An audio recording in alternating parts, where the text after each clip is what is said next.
ദൈവത്തിൻ്റെ മഹത്വം, the glory of the living God. ദൈവമഹത്വം കുടുംബങ്ങളിൽ പ്രത്യക്ഷമാകണം. കുടുംബത്തിൽ പ്രത്യക്ഷമായില്ലെങ്കിൽ എവിടെ പ്രത്യക്ഷമാകും? കുടുംബങ്ങളിലാണ് ദിനം പ്രതി ഇത് കാണേണ്ടത്. ഇപ്പം അപ്പനും അമ്മയും മക്കളും ഉണ്ടെന്ന് വിചാരിക്കും. മക്കളുടെ നന്മ ഏറ്റവും കൂടുതൽ സന്തോഷിക്കുന്ന അപ്പനും അമ്മയാണ്, വേറൊരാളല്ല. ഒരു ഭാര്യയുടെ സന്തോഷം ഏറ്റവും സന്തോഷിക്കുന്ന ഭർത്താവാണ്. ഭർത്താവിൻ്റെ ഉയർച്ച ഏറ്റവും സന്തോഷിക്കേണ്ടത് ഭർത്താവിൻ്റേത് ഭാര്യയാണ് സന്തോഷിക്കേണ്ടത്. അപ്പം നമ്മൾ ഈ കുടുംബം ഇല്ലായെങ്കിൽ എവിടെയാണ് ഇതിനൊക്കെ പ്രസക്തി? കുറേ ആർട്ടിഫിഷ്യൽ ഇൻ്റലിജൻസ് മൂലം കുറച്ച് കുഞ്ഞുങ്ങളുണ്ടാക്കി, അവർ കുറച്ച് കൂടി കള്ളും കുടിച്ച് കുറേ കാര്യങ്ങൾ നേടിയെടുത്തുകൊണ്ട് വല്ലോ. എവിടെയാണ് ഇമോഷൻസ്? അപ്പം നമ്മൾ ഈ രക്തബന്ധം അല്ലെങ്കിൽ കുടുംബ ബന്ധമെന്നൊക്കെ പറയുന്നത് ദൈവവുമായിട്ട് കണക്ഷനുണ്ട്. ഈ വേദപുസ്തകം നോക്കുകയാണെങ്കിൽ ദൈവത്തിൻ്റെ മഹത്വത്തെ കാണിക്കുമ്പം തൻ്റെ മഹത്വം മക്കളിൽ കൂടെ കാണിക്കാൻ ആഗ്രഹിക്കുന്നത്. ശരിയല്ലേ? ഇപ്പം അപ്പനമ്മമാരുടെ ഏറ്റവും വലിയ അനുഗ്രഹം അവരുടെ മക്കളാണ്. കൊച്ചുമക്കൾ അവരുടെ കിരീടമാണ്. പക്ഷേ ഇവർ കിരീടമാകാതിരുന്നാലും അപ്പനെയും അമ്മയും വല്യമ്മച്ചയും വല്യപ്പച്ചനെയും വടികൊണ്ട് അടിക്കുകയും കൈകൊണ്ട് അടിക്കുകയും തൊഴിക്കുകയും ചെയ്യുന്ന കൊച്ചുമക്കളാണെങ്കിൽ എന്തൊരു ഗതികേട്. അപ്പോൾ നമ്മുടെ കിരീടം മാറുകയാണ്, അത് നാശമായി മാറുന്നു, അവരുടെ തന്നെ നാശത്തിന്. അപ്പോൾ ഇതൊന്നും നമ്മുടെ കുടുംബങ്ങളിൽ ഉണ്ടാകരുത് എന്ന് നമ്മൾ പ്രാർത്ഥിക്കുകയാണ്. സാവേ, ഒരിക്കലും ഒക്കത്തില്ല. നമ്മൾ പറയുന്ന കേൾക്കുന്ന ദൈവമാണ്. പിന്നെ നമ്മൾ ഭൂമിയിലെല്ലാം വാഗൊണ്ട് പറഞ്ഞാണ് നേടുന്നത്. It's a voice activated. അതായത് everything happens when you speak. പറയുമ്പോഴാണ് സംഭവിക്കുന്നത്, പറയാതിരിക്കുമ്പോൾ സംഭവിക്കുന്നില്ല. സത്യം പറഞ്ഞാൽ നമ്മൾ ഈ മനുഷ്യൻ ചെയ്യുന്ന പകുതി കൂടുതൽ പ്രവർത്തനം പറയുന്നത് കൊണ്ട് ചെയ്യാൻ അറിയാൻ വയ്യാത്തത് കൊണ്ട്. മോശയോട് ദൈവം ദേഷ്യപ്പെട്ട ഒരു ഭാഗമില്ലേ? മോശ ആദ്യമേ വെള്ളം ഇസ്രായേൽ ജനതയ്ക്ക് ഇല്ലാഞ്ഞപ്പം ദൈവം തമ്പുരാൻ പറഞ്ഞു പാറയിൽ പോയി അടിക്കാൻ പറഞ്ഞു. ആദ്യത്തെ പ്രാവശ്യം അത് ചെടിക്ക് തരത്തിൽ അടിച്ചു, വെള്ളം വന്നു. പക്ഷെ രണ്ടാം പ്രാവശ്യം വെള്ളമില്ലാതായപ്പോൾ അവർ വഴക്കുണ്ടാക്കി. ഇപ്പോൾ മോശയെ കൊല്ലുന്ന വിധത്തിൽ കല്ലെറിയാൻ വരെ അവർ ഒരുങ്ങുകയാണ്. ആ സമയത്ത് മോശയ്ക്ക് ദേഷ്യം വന്നു. കാരണം മോശ ദൈവത്തിന് വേണ്ടി നിൽക്കുകയാണ്, ഈ ജനതയെല്ലാം കൊണ്ടു നടക്കുകയാണ്. മോശയ്ക്ക് ദേഷ്യം വന്നു. മോശ ദൈവത്തിൻ്റെ അടുക്കൽ ചെല്ലുന്നു. ദൈവം പറയുന്നു, ഈ പ്രാവശ്യം മോശയെ നീ ചെന്നിട്ട് പാറയോടെ സംസാരിക്കുക, വേറൊന്നും പറയണ്ട, സംസാരിക്കുക. മോശ ഇങ്ങോട്ട് തിരിച്ചു വന്നിട്ട് ദൈവത്തിൻ്റെ മോശയിലുള്ള കോപം, ദേഷ്യം, മനുഷ്യനോടുള്ള കോപം വന്നിട്ട് മോശ അവരോട് ദേഷ്യപ്പെട്ടിട്ട് ഞാനിപ്പം വെള്ളം തരാമെന്നും പറഞ്ഞിട്ട് മത്സര ബുദ്ധികളെ എന്നാണ് വിളിച്ചിട്ട് പാറയടിക്കുക ചെയ്തു. പാറയടിച്ചപ്പം വെള്ളം വന്നു. പക്ഷെ ദൈവ കോപമുണ്ടായി. കാരണം മോശയോട് സംസാരിക്കാൻ എന്നാണ് പറഞ്ഞത്. പലപ്പോഴും അങ്ങനെയല്ലേ, നമ്മൾ സംസാരിക്കേണ്ട അടുത്ത് അടിക്കാൻ ആര് പറഞ്ഞു? പറഞ്ഞു തീർക്കേണ്ട ആരും പറഞ്ഞു തീർത്താൽ പോരെ, എന്തിനാ അടിക്കുന്നത്? കുഞ്ഞുങ്ങളോട് സ്നേഹത്തിൽ അവർ നമ്മൾക്ക് പറഞ്ഞ് മനസ്സിലാക്കാൻ വയ്യാത്തപ്പോഴല്ലേ അവർ വഴക്കുണ്ടാക്കി മറന്ന്. ഭാര്യ ഭർത്താക്കന്മാർ സ്നേഹം മാറി സ്നേഹത്തിൽ പറയുന്നത് മനസ്സിലാക്കാത്തതുകൊണ്ടല്ലേ സങ്കടം വരുന്നത്. ആ സങ്കടം മാറി പിന്നെ അവസാനം വിദ്വേഷമായി, അങ്ങോട്ടും ഇങ്ങോട്ടും കൊലയായി, കുത്തലായി, വെപ്രാണത്. പിന്നെ അവർ വേറെ ഒരാളുടെ പുറകെ പോകുന്നു. ഇതൊക്കെ സംഭവിക്കുന്നത് ഫണ്ടമെൻ്റലി ദൈവത്തിൻ്റെ സാന്നിധ്യം ഇല്ലാത്തത് കൊണ്ടാണ്. ഇത് ഒരാളെ കുറ്റം പറഞ്ഞിട്ടൊന്നും കാര്യമില്ല. ഭൂലോകം തുടങ്ങിയ ആൾ തൊട്ട് ഈ പ്രശ്നങ്ങളെല്ലാം ഉണ്ട്. പക്ഷെ അതിനുള്ള പരിഹാരവും വേദപുസ്തകത്തിൽ എഴുതിയിട്ടുണ്ട്. ഏത് ചൂസ് ചെയ്യണം എന്നുള്ളത് നമ്മുടേത്. ദൈവമഹത്വത്തെക്കുറിച്ച് പറയുമ്പോൾ സങ്കീർത്തനം 19 എടുക്കുന്നത്. ആകാശം ദൈവത്തിൻ്റെ മഹത്വത്തെ വർണ്ണിക്കുന്നു, ആകാശവിധാനം അവൻ്റെ കൈവേലകളെ പ്രസിദ്ധമാക്കുന്നു. പകൽ പകലിന് വാക്ക് പൊഴിക്കുന്നു, രാത്രി രാത്രിക്ക് അറിവ് കൊടുക്കുന്നു. ഭാഷണമില്ല, വാക്കുകളില്ല, ശബ്ദം കേൾപ്പാനുമില്ല. ഭൂമിയുടെ എല്ലായിടവും അതിൻ്റെ അളവ് നൂലും, ഭൂതലത്തിൻ്റെ അറ്റത്തോളം അതിൻ്റെ വചനവും ചെല്ലുന്നുണ്ട്. വചനം ഭൂതലറ്റം വരും.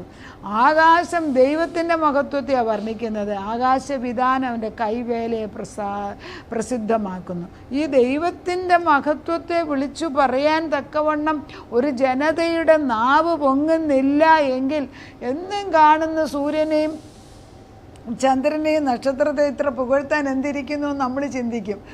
നമ്മൾ വിചാരിച്ച ഈ ഭൂമി ഇങ്ങനെ നിർത്തിയത്, ഈ ഭൂമി അച്ചുതണ്ടില്ലാതെ ഭൂമി ഈ വായുമണ്ഡലത്തിൽ ഈ വലിയ ഇരുട്ട് പിടിച്ച സ്ഥലത്ത് നടുക്കൊരു പ്രകാശിക്കുന്ന ഗോളമായിട്ട് മനുഷ്യനെ അതിൻ്റെ മുമ്പിൽ നിർത്തി അതിൻ്റെ മുകളിൽ ഈ വീടുകളും സുഖമെല്ലാം ഭൂമി ഉരുണ്ടിരിക്കുന്ന ഗോളിൻ്റെ പുറത്ത് നമ്മൾ ഭവനം ഉണ്ടാക്കി താമസിക്കുന്നു എന്ന് പറഞ്ഞാൽ ആരുടെയെങ്കിലും ബുദ്ധിക്ക് ഇത് മനസ്സിലാകും?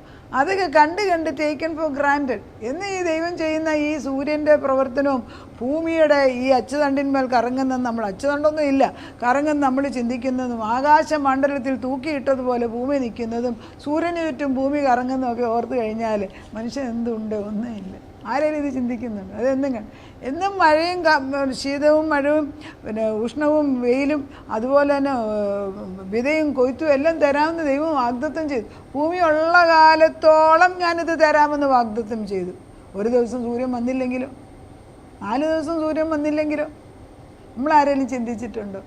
അതായത് നമുക്ക് ഈ ദൈവത്തിൻ്റെ ചിന്തകൾ ദൈവത്തിൻ്റെ കൂടെ ഇരുന്ന് ചിന്തിക്കാൻ അറിഞ്ഞുകൂടാ.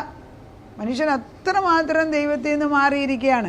അതുകൊണ്ടാണ് പറയുന്നത്, when I consider the heavens, the work of your fingers, the moon and the stars which you have set in place, what is man that you are mindful of him, the son of man that you care for him. ഇതാണ് ദൈവം.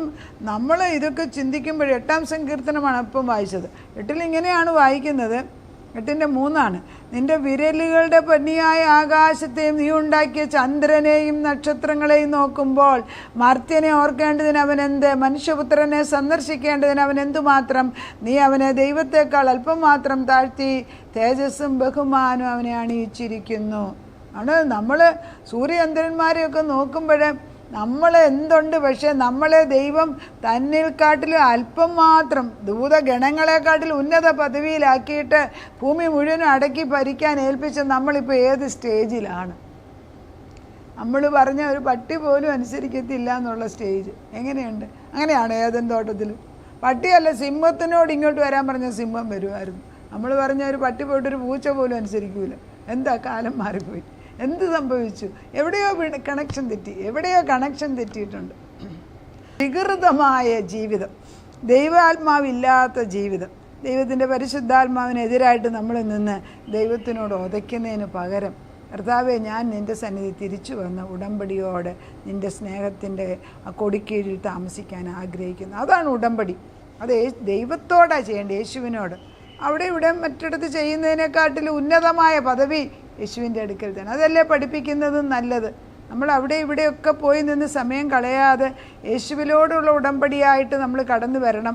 അതിനകത്താണ് വിശുദ്ധന്മാരും പിതാക്കന്മാരും മാതാവും എല്ലാം വരുന്നത്. അതിനപ്പുറത്തല്ല. അത് നമ്മൾ ഉൾക്കൊള്ളാൻ നമ്മുടെ ഹൃദയം വിശാലമായിട്ട് ഏകസത്യ ദൈവത്തിലേക്ക് കൊണ്ടുവന്ന് നിർത്തണം. നിൻ്റെ വിരലുകളുടെ പണിയെ ആകാശത്തെ നീ ഉണ്ടാക്കിയ ചന്ദ്രനെയും നക്ഷത്രയും ഇതെല്ലാം ഉണ്ടാക്കിയിട്ട് നമുക്കിതൊന്നും അറിയത്തില്ല. ഇപ്പം നമ്മൾ മനസ്സിലാക്കുമ്പോൾ രാത്രികാലത്ത് സൈലൻസ് ഓഫ് ദ സ്പേസ് എന്ന് പറയും. അതായത് നമുക്ക് ചുറ്റുപാടും എത്രയോ ശാന്തതയാണ്. എന്നാൽ ഈ സൂര്യനും ചന്ദ്രനും ഒക്കെ, സൂര്യൻ കറങ്ങുന്നതിന് ശബ്ദമുണ്ട്. നമ്മൾ ഇത്ര ദൂരത്ത് നിൽക്കുന്നുണ്ട് അറിയുന്നില്ലെന്നല്ലേ ഉള്ളൂ. മരുഭൂമിയിൽ താമസിച്ചിട്ടുണ്ട്. സൗദിയിലൊക്കെ വെച്ച് ഞങ്ങൾ മരുഭൂമിയിൽ താമസിക്കും, ടെൻ്റ് അടിച്ച്. അവിടെ ടെൻ്റ് അടിച്ച് താമസിക്കുമ്പം നമ്മൾ കാണുന്ന ഒരു സത്യം, രാത്രിയിൽ ഒറ്റ മനുഷ്യരവിടെ ഇല്ല. എന്ത് സംഭവിക്കുകയാണ്? രാത്രിയിൽ ഊന്നൊരു കാറ്റിൻ്റെ ശബ്ദമല്ലാതെ ഒന്നുമില്ല അവിടെ. അതിന് ഭയപ്പെടുത്തുന്ന ഒരു ശബ്ദമാണ് പരിചയം. അപ്പോൾ ഈ ഡെസേർട്ടിൽ പോലും ശബ്ദമുണ്ട്. എന്നാൽ നമ്മളെത്ര ശാന്തമായിട്ട് കിടന്നുറങ്ങുന്നു? നമ്മളതിനെക്കുറിച്ച് ചിന്തിച്ചിട്ടുണ്ടോ? കർത്താവ് പറയുന്നത് ദൈവത്തിൻ്റെ മഹത്വത്തെ പറയുന്നവരായി മാറണം.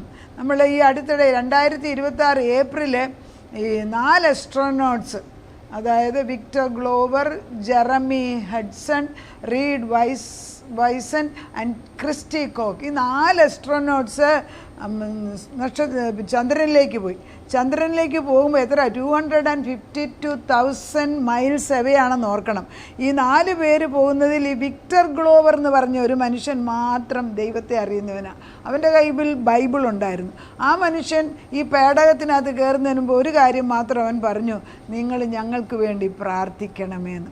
അവരങ്ങനെ ഇത്ര ദൂരമുള്ള ഈ ചന്ദ്രൻ്റെ അടുക്കിലേക്ക് പോകുമ്പോൾ ചന്ദ്രൻ്റെ പ്രകാശം അടിക്കുന്ന ഒരു തലത്തിൽ വെച്ച് ഭൂമിയുമായിട്ട് കമ്മ്യൂണിക്കേറ്റ് ചെയ്യാൻ ടെലികമ്മ്യൂണിക്കേഷൻ നടക്കുന്നുണ്ട്. അവർ പറയുന്നതും ചെയ്യുന്നതും എല്ലാം ഡീറ്റെയിൽഡായിട്ട് അവർ അങ്ങോട്ടും ഇങ്ങോട്ടും കമ്മ്യൂണിക്കേറ്റ് ചെയ്യും.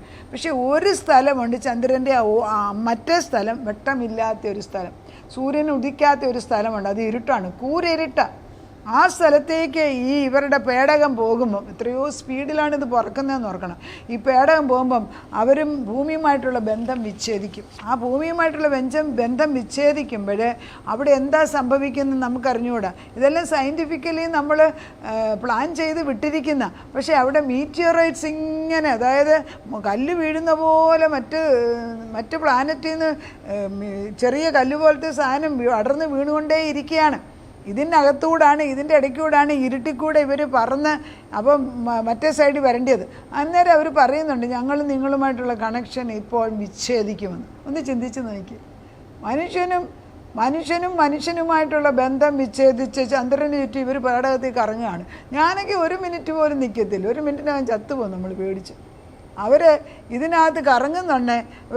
അവർക്ക് ആത്മാവിൽ അവർക്ക് ഇരുട്ടത്താണെങ്കിൽ ഈ മീറ്റിയോറൈറ്റ്സ് ഈ സ്പീഡിൽ വരുന്നവർ അവർക്ക് അറിയാനൊക്കുന്നുണ്ട്. ഒരൊറ്റ കല്ല്, ഒരെണ്ണം, എന്നാ കുന്ന് കല്ലാണോ സാധനമാണോ, അത് വന്ന് ഇവരുടെ പേടകത്തേക്ക് തൊട്ടുപോയെങ്കിൽ അത് കരിഞ്ഞു പോകും. ഈ ഇരുട്ടത്ത് പോകുന്നിടത്ത് ഇവരെങ്ങനെ ഇതിൽ തിരിച്ചു വരുന്നു? ആരറിയുന്നു തിരിച്ചു വരുന്നു? ഒരു കണക്കിൽ അവർ മരിച്ചിട്ടല്ലേ, തിരിച്ചു വരുന്ന ഒരു ബോധമില്ല. 4 പേരും മരിക്കാൻ സാധ്യതയുള്ള ഹൈ പ്രോബബിലിറ്റി. പക്ഷേ ഈ മനുഷ്യൻ പറയും നിങ്ങൾ പ്രാർത്ഥിക്കണമെന്ന്. ആ മനുഷ്യൻ അവർ തിരിച്ചു വന്ന് വീണ്ടും പ്രകാശമുള്ള സ്ഥലത്ത് വന്നപ്പം ഈ വിക്ടർ ഹ്യൂഗറിനോട് പിന്നെ ഇൻ്റർവ്യൂ ചോദിച്ചു, നിങ്ങൾ എങ്ങനെയാണ് ആ സമയം സ്പെൻഡ് ചെയ്തതെന്നപ്പോൾ അയാൾ പറയുകയാണ്, ഞങ്ങളും നിങ്ങളുമായിട്ടുള്ള ബന്ധം വിച്ഛേദിച്ചു എങ്കിലും നിങ്ങളുടെ പ്രാർത്ഥന ഞങ്ങളുടെ കൂടെ ഉണ്ടായിരുന്നു. എങ്ങനെയുണ്ട്? ഏതൊരു ജീവിതത്തിലും മനുഷ്യനെ സ്വന്തം കഴിവുകൊണ്ട് പരിഹരിക്കാൻ വയ്യാത്ത ഒരു സ്റ്റേജ് ഉണ്ട്. ആ സ്റ്റേജുകളിലെല്ലാം നമ്മളെ സഹായിക്കുന്നത് ഒന്നേ ഉള്ളൂ, നമ്മുടെ പ്രാർത്ഥന, നമ്മുടെ കുടുംബങ്ങളുടെ പ്രാർത്ഥന, അവരുടെ മനുഷ്യൻ്റെ സ്നേഹം, കുടുംബാംഗങ്ങളുടെ പ്രാർത്ഥന സാധാരണക്കാർക്കുണ്ടാകുമോ? അപ്പം ഞാൻ എൻ്റെ മക്കൾക്ക് വേണ്ടി പ്രാർത്ഥിക്കുന്ന പോലെ വേറൊരാളുടെ മക്കൾക്ക് വേണ്ടി പ്രാർത്ഥിക്കണമെങ്കിൽ പരിശുദ്ധാത്മാവ് വരണം, അല്ലാതെ എനിക്കെങ്ങനെ പ്രാർത്ഥിക്കാനൊക്കെ? വേറൊരാളുടെ പ്രശ്നം എൻ്റേതായിട്ട് എടുക്കണമെങ്കിൽ പരിശുദ്ധാത്മാവില്ലാതെ പ്രാർത്ഥിക്കാനൊക്കെ. അതാണ് ഏക മനസ്സുണ്ടാക്കണമെങ്കിൽ പരിശുദ്ധാത്മ. ഈ മനുഷ്യൻ പറഞ്ഞു, മനുഷ്യനുമായിട്ടുള്ള ബന്ധം വിച്ഛേദിച്ചു എങ്കിലും നിങ്ങളുടെ സ്നേഹവും നിങ്ങളുടെ പ്രാർത്ഥനയും എനിക്ക് ചുറ്റുമുണ്ടായിരുന്നു.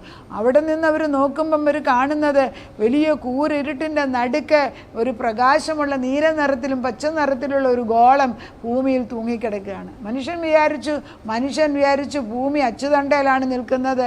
പിന്നെ ഈ ഗ്രീക്ക് മിത്തോളജി വിചാരിച്ചു 4 തോളയിലാണ്, ഗ്രീക്ക് അവരുടെ ഗോഡിൻ്റെ തോളയിലാണ് ഭൂമി ഇരിക്കുന്നത്. അവർ മേളിച്ചെന്ന് നോക്കുമ്പോൾ അവിടെയൊന്നും തൂങ്ങാനും തൂക്കി വെക്കാനും ഒന്നും ഒരു സ്ഥാനവും ഇല്ല.